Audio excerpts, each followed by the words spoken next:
जीत ले हम सारी दुनिया। बीच हमें आज बोने दो, रोज उसे थोड़ा बढ़ने दो। छू लेंगे आकाश हम, मन के विचार हकीकत बने। सिद्धि फल से आनंद देंगे, कोशिश कर बढ़े, सोच बुलंद करे।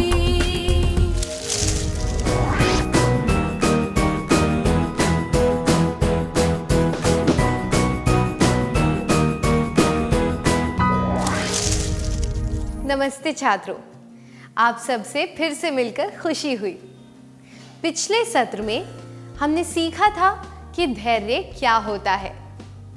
इस सत्र में हम जानेंगे कि किन परिस्थितियों में धैर्य दिखाना जरूरी है। कल्पना कीजिए कि आप अपने भाई के साथ एक मेला देखने गए हैं और वहां आप दोनों को भूख लग रही है। आप कुछ खाना चाहते हैं, पर सारी दुकानों पर लंबी कतार है। आप क्या करेंगे? क्या आप इस दृश्य का अभिनय करके दिखा सकते हैं?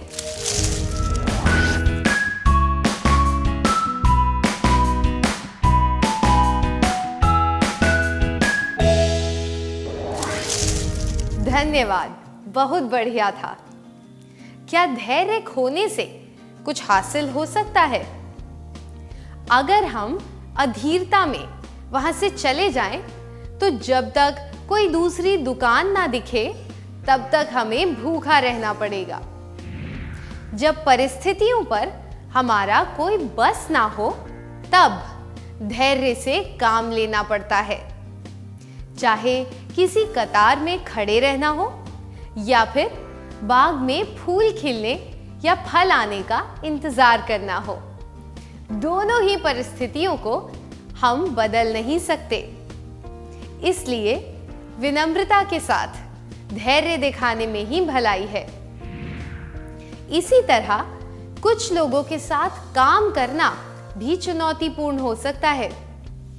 जो लोग बदलना नहीं चाहते या फिर तर्क से काम नहीं लेना चाहते, उनके साथ काम करना कठिन होता है।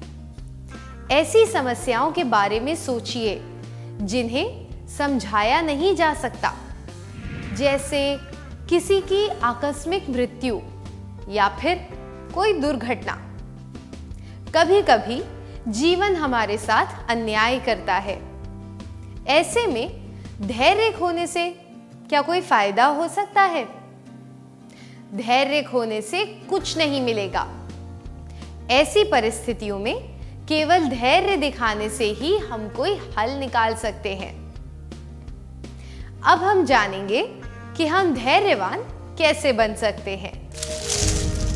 कल्पना कीजिए कि आपके नाखून बहुत बढ़ गए हैं। आप उन्हें कैसे काटेंगे? क्या आप में से कोई बता सकता है?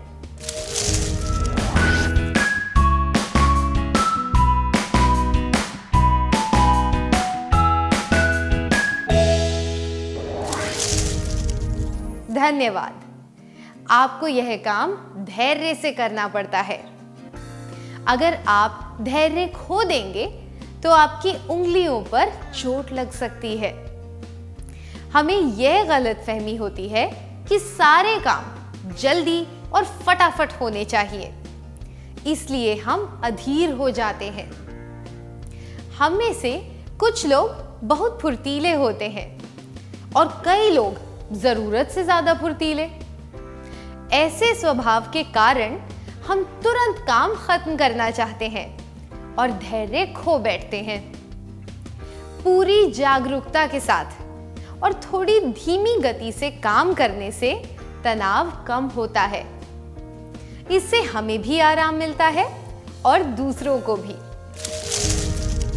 धैर्यवान बनने के लिए हमें जरूरत के अनुसार धीमा हो जाना चाहिए। आइए एक और परिस्थिति के बारे में बात करते हैं। आप एक फुटबॉल टीम के कप्तान हैं। आपकी टीम के किसी एक खिलाड़ी ने अच्छी तरह नहीं खेला और इस वजह से आपकी टीम हार गई। आप क्या करेंगे? क्या आप में से कोई 2 छात्र आगे आकर इसका अभिनय करके दिखा सकते हैं?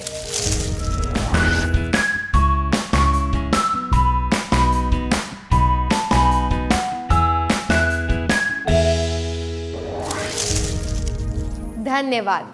खिलाड़ी पर चिल्लाने से या उसे दोष देने से परिस्थिति बदल नहीं जाएगी। अगर आप उसे कहें कि उसे भविष्य में यह गलती नहीं दोहरानी है, तो इससे उसकी जागरूकता बढ़ेगी। खुद की या दूसरों की कमियों के बारे में चिंता करने से हम अधीर हो जाते हैं। अगर हम यह स्वीकार कर लें कि कोई भी व्यक्ति परिपूर्ण और दोषहीन नहीं होता, तो इससे हमारा धैर्य बढ़ेगा। ऐसी सोच रखना धैर्यवान बनने का एक तरीका है।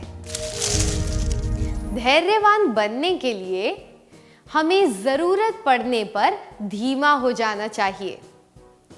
यह स्वीकार करना चाहिए कि कोई भी व्यक्ति परिपूर्ण और दोषहीन नहीं होता। अब हम अगली परिस्थिति पर ध्यान देते हैं। कल्पना कीजिए कि आप नए जूते खरीदना चाहते हैं। आपकी माँ ने आपके सैंडल देखे और कहा कि ये सैंडल बिल्कुल ठीक है, इसलिए आपको नए जूते अगले महीने खरीदने चाहिए। आप क्या कहेंगे? पहला, मुझे जूते तुरंत चाहिए। दूसरा, ठीक है माँ, हम नए जूते अगले महीने खरीद लेंगे। तीसरा, मुझे नए जूते चाहिए ही नहीं।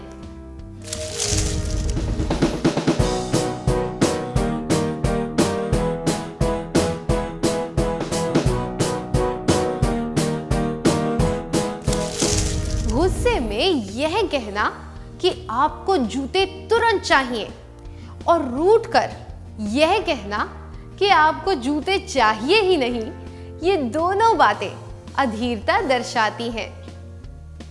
किसी इच्छा को कुछ समय के लिए टाल देना ही उचित होगा। 1 महीने के लिए इंतजार करने का मतलब है आप अपनी मर्जी से इस बात के लिए राजी हो गए हैं।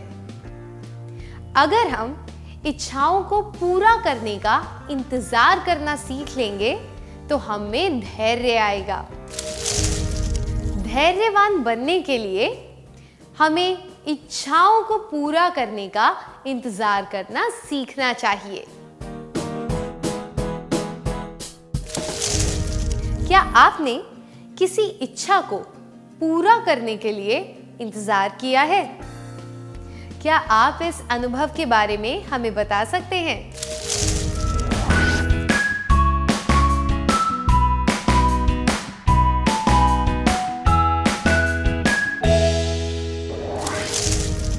अब आपके लिए एक प्रश्न है।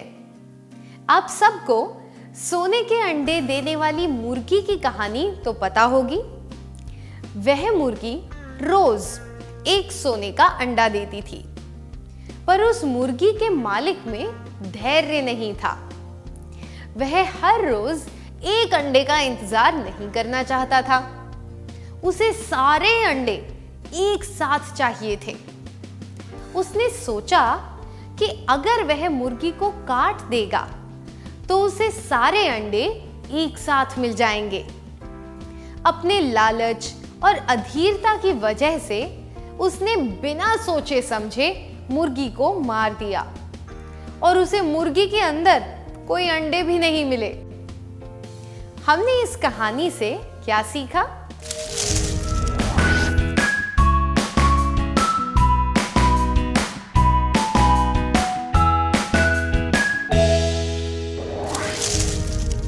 जवाब देने के लिए धन्यवाद। हमें जल्दबाजी में काम नहीं करना चाहिए। कुछ करने या बोलने से पहले हमेशा सोचना चाहिए। निर्णय लेने से पहले हर चीज के फायदे नुकसान के बारे में सोच लेना चाहिए। इससे हम में धैर्य बढ़ेगा और हम परेशानी से भी बच पाएंगे। ऐसा करने से बाद में हमें शर्मिंदा नहीं होना पड़ेगा। तो हम कह सकते हैं कि धैर्यवान बनने के लिए हमें जल्दबाजी में काम नहीं करना चाहिए। हर चीज के फायदे नुकसान के बारे में सोचना चाहिए। चलिए अब एक और परिस्थिति के बारे में जानें।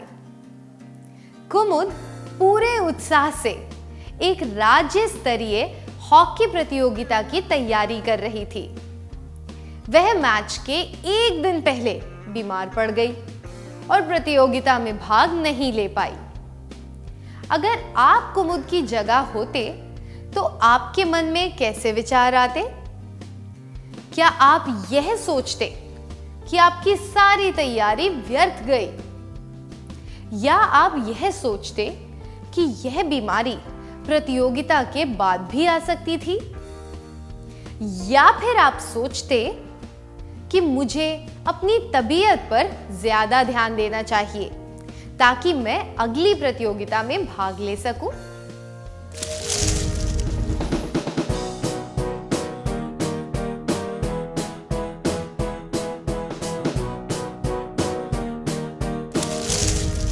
जो हो चुका है उसके बारे में सोचने से और अफसोस मनाने से हालात नहीं बदलेंगे।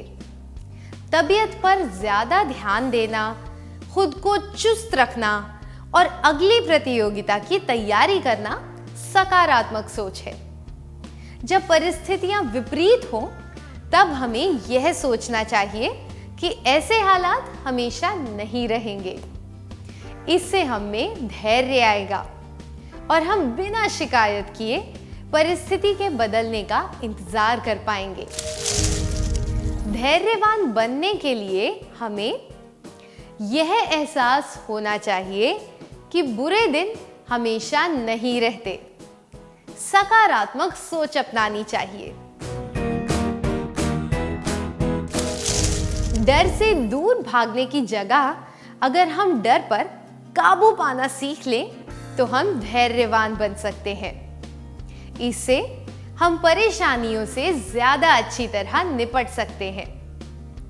हमने सीखा कि धैर्य क्या होता है और हम धैर्यवान कैसे बन सकते हैं। क्या अब हम धैर्य के फायदों के बारे में जानें? कविता और उसके परिवार वाले एक बस स्टॉप पर जा रहे हैं। उन्हें किसी काम से दूसरे शहर में जाना है। जैसे ही वे बस स्टॉप पहुंचे, उन्होंने देखा कि उनकी बस रवाना हो चुकी थी। उन्हें क्या करना चाहिए? क्या आप 5 लोग यहां आकर इसका अभिनय करके दिखा सकते हैं?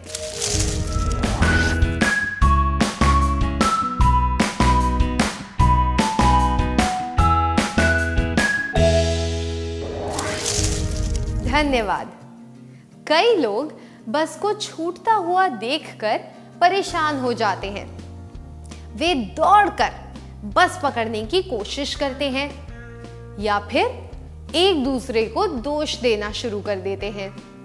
ये सब अधीरता की निशानियां हैं। ऐसे कठिन समय में धैर्य दिखाना बुद्धिमत्ता की निशानी है। धैर्य का सबसे बड़ा फायदा यह है कि धैर्य दिखाते समय हमारा खुद पर पूरा काबू होता है। अधीरता की वजह से कई भावनात्मक बदलाव आते हैं, जैसे कि गुस्सा, एक दूसरे को दोष देना इत्यादि। अगर हम धैर्य रखेंगे तो हमारा तनाव कम होगा और हमें घबराहट भी नहीं होगी। तनाव कम होने से हम ज्यादा सुखमय और तंदुरुस्त जीवन जी सकेंगे। धैर्य रखने से हम ज्यादा बुद्धिमान होते हैं, खुद पर काबू रहता है, तनाव कम होता है और हम सोच समझकर निर्णय ले पाते हैं। धैर्य रखने से हम कोई भी काम जल्दबाजी में नहीं करते। कोई भी फैसला जो सोच समझ कर लिया गया हो, वह जल्दबाजी में लिए गए फैसले से अच्छा होता है। इसलिए धैर्य रखने से फैसले लेने में मदद मिलती है और उसका परिणाम भी अच्छा होता है। धैर्य का मतलब है सहनशीलता दिखाना और लोग जैसे भी हों उनको उसी रूप में स्वीकार करना। करुणा और संवेदना धैर्यवान लोगों की निशानियां हैं। इसलिए जिन लोगों में धैर्य होता है वे रूखा व्यवहार नहीं करते, ना ही चिढ़ते हैं। इस वजह से उनके रिश्ते भी हमेशा मजबूत बने रहते हैं। धैर्य के फायदे: बुद्धिमत्ता, खुद पर काबू, तनाव में कमी, सोच समझकर निर्णय लेना, अच्छे रिश्ते। अब इस परिस्थिति पर नजर डालिए। आप एक लंबी कतार में खड़े हैं। आपने देखा कि कुछ लोग कतार में कहीं भी घुसकर अपना काम पूरा कर रहे हैं। आप क्या करेंगे? क्या आप में से 5 छात्र आगे आकर इस दृश्य का अभिनय करके दिखा सकते हैं?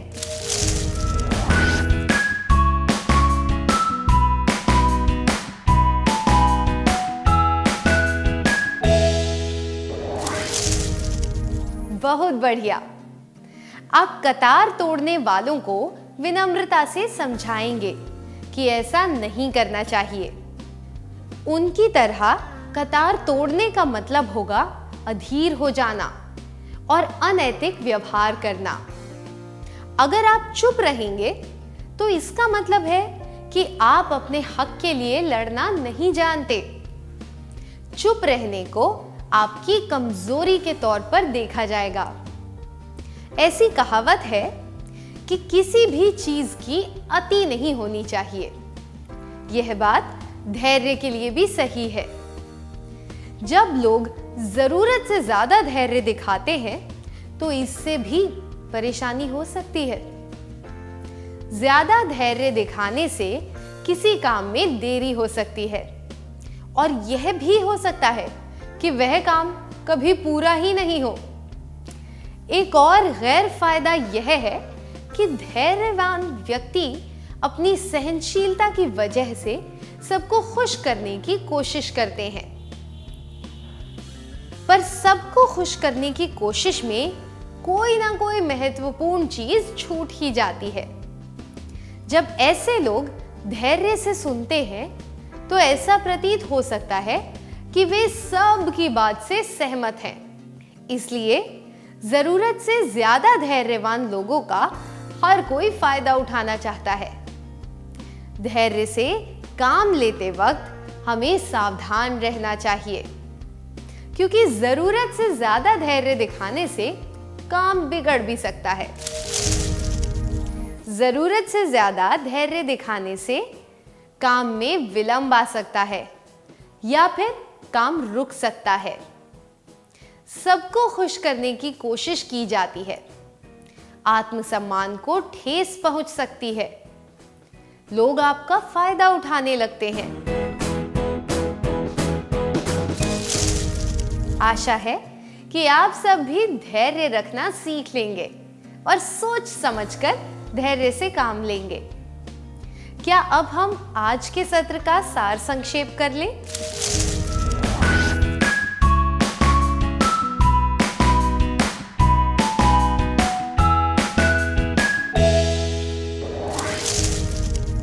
धैर्यवान बनने के लिए हमें जरूरत पड़ने पर धीमा हो जाना चाहिए। यह स्वीकार करना चाहिए कि कोई भी परिपूर्ण और दोषहीन नहीं होता। इच्छाओं को पूरा करने के लिए इंतजार करना सीखना चाहिए।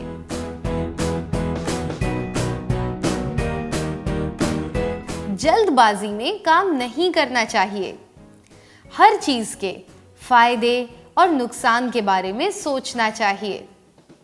यह एहसास होना चाहिए कि बुरे दिन हमेशा नहीं रहते।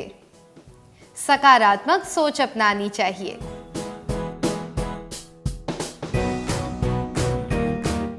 धैर्य के फायदे: बुद्धिमत्ता, खुद पर काबू, तनाव में कमी, सोच समझकर निर्णय लेना, अच्छे रिश्ते।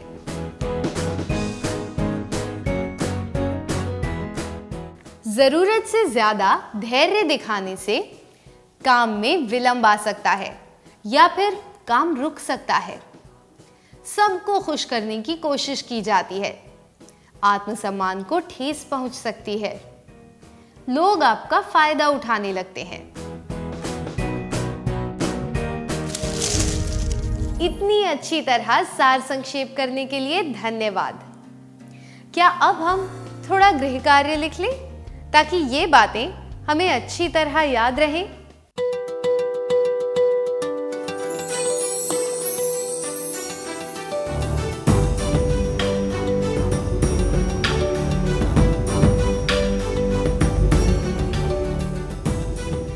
प्रश्न 1, आप अपने छोटे भाई की लिखावट सुधारने में उसकी मदद कर रहे हैं।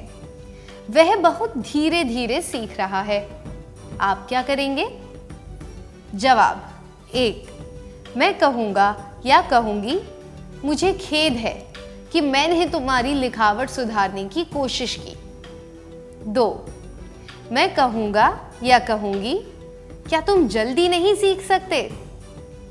3, मैं इस बात को समझ जाऊँगा या जाऊँगी कि उसे मदद की ज़रूरत है, इसलिए उसकी गति से ही काम करना चाहिए।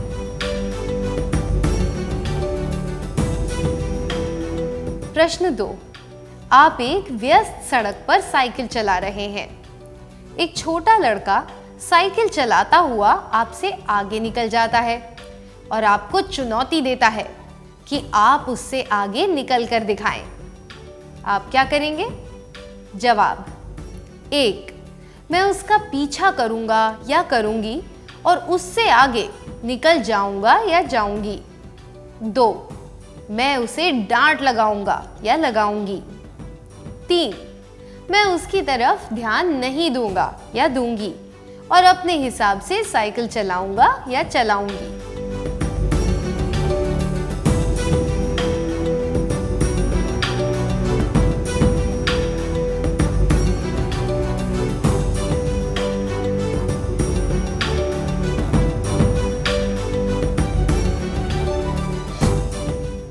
क्या आप अगले सत्र में आने से पहले यह कार्य पूरा करके लाएंगे? तब तक के लिए अलविदा।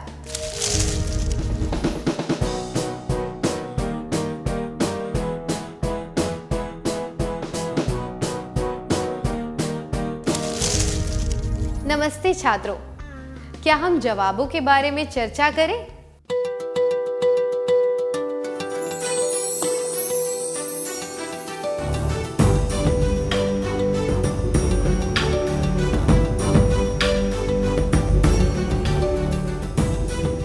प्रश्न 1, आप अपने छोटे भाई की लिखावट सुधारने में उसकी मदद कर रहे हैं। वह बहुत धीरे धीरे सीख रहा है। आप क्या करेंगे? यह जवाब: मैं कहूँगा या कहूँगी, मुझे खेद है कि मैंने तुम्हारी लिखावट सुधारने की कोशिश की, अनुचित है, क्योंकि यह दूसरों की कमजोरियों के प्रति सहनशीलता नहीं दर्शाता। यह जवाब: मैं कहूँगा या कहूँगी, क्या तुम जल्दी नहीं सीख सकते, भी अनुचित है, क्योंकि यह दर्शाता है कि दूसरों की धीमी गति की वजह से आप अधीर हो रहे हैं। जबकि यह जवाब: मैं इस बात को समझ जाऊँगा या जाऊँगी कि उसे मदद की ज़रूरत है, इसलिए उसकी गति से ही काम करना चाहिए, उचित है, क्योंकि इसमें आप यह दर्शा रहे हैं कि आप अपने छोटे भाई की कमजोरी को समझते हैं। इससे यह भी पता चलता है कि आप लक्ष्य को प्राप्त करने के लिए पूरी मेहनत कर रहे हैं। आपने कौन सा उत्तर चुना?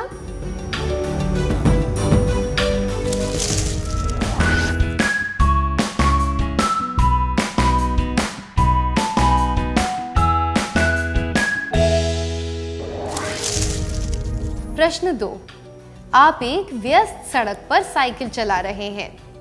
एक छोटा लड़का साइकिल चलाता हुआ आपसे आगे निकल जाता है और आपको चुनौती देता है कि आप उससे आगे निकल कर दिखाएं।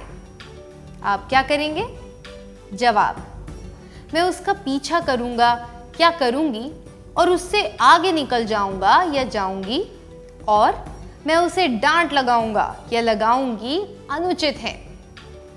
इनसे पता चलता है कि आप में धैर्य नहीं है। आप घमंड और गुस्से में आकर अनुचित व्यवहार कर रहे हैं। यह जवाब, मैं उसकी तरफ ध्यान नहीं दूंगा या दूंगी और अपने हिसाब से साइकिल चलाऊंगा या चलाऊंगी, उचित है, क्योंकि आप अपनी प्रतिक्रिया के परिणामों के बारे में सोचते हुए धैर्य से काम ले रहे हैं। आपने कौन सा उत्तर चुना?